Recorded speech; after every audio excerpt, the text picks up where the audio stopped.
You're looking at a daguerreotype from 1868, taken in Crawford County, Missouri. At first glance, it shows the Crawford family gathered around their deceased daughter's casket, a typical Victorian mourning portrait. But when you look closer, behind the family in the darkened doorway, there's a figure. A tall, pale figure that shouldn't exist. No one was standing there when the photograph was taken. The Crawford family. Thomas Crawford was a tobacco farmer, 42 years old, known throughout the county for his practical nature and Sunday church attendance. His wife Margaret, 38, kept meticulous household records. Their daughter Sarah, age 7, died of scarlet fever on March 14, 1868. The local photographer, Benjamin Hartwell, noted in his ledger that 5 people were present for the memorial portrait: Thomas, Margaret, their 2 surviving sons, and himself. 5 people. The photograph shows 6. The impossible presence. The sitting occurred at 2:30 p.m. on March 16 in the Crawford family parlor.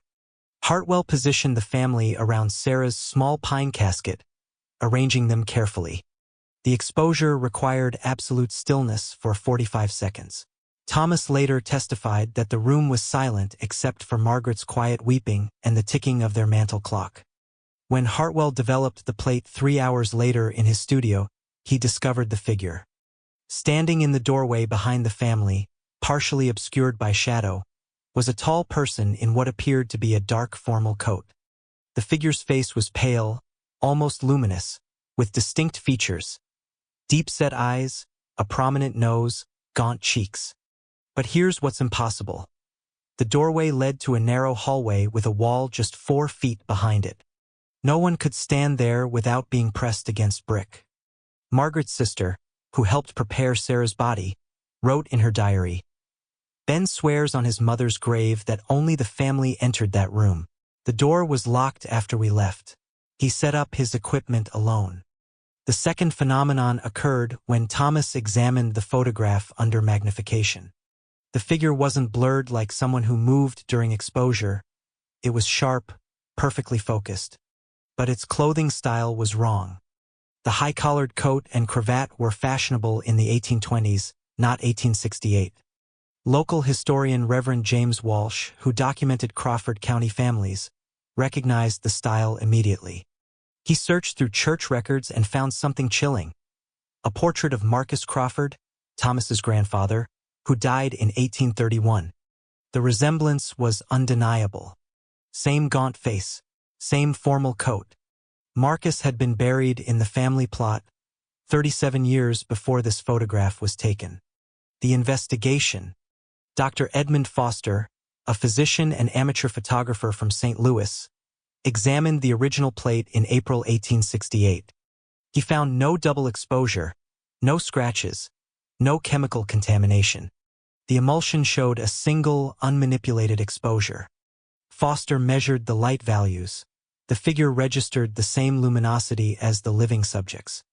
"This defies every principle of photographic science," he wrote. "The figure exists in the image, but could not exist in reality." He proposed chemical vapor theory, heat distortion, even collective hallucination. None explained the physical impossibility of the doorway, the historical clothing, or the ancestral resemblance. The vanishing.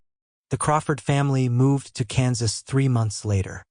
Before leaving, Thomas burned the photograph in his fireplace, watched by 2 neighbors.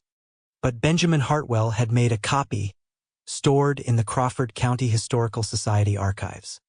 In 1934, during renovation, that copy disappeared. Only Hartwell's detailed journal entry remains, describing a presence captured in silver that had no business being seen. After 157 years and 3 photographic analyses, science cannot explain how a man dead for 37 years appeared in a doorway too shallow to contain a living person. Have you ever seen something in an old photograph that shouldn't be there? Subscribe to explore more mysteries where the dead refuse to stay hidden. Remember, cameras don't lie, but reality doesn't always tell the truth.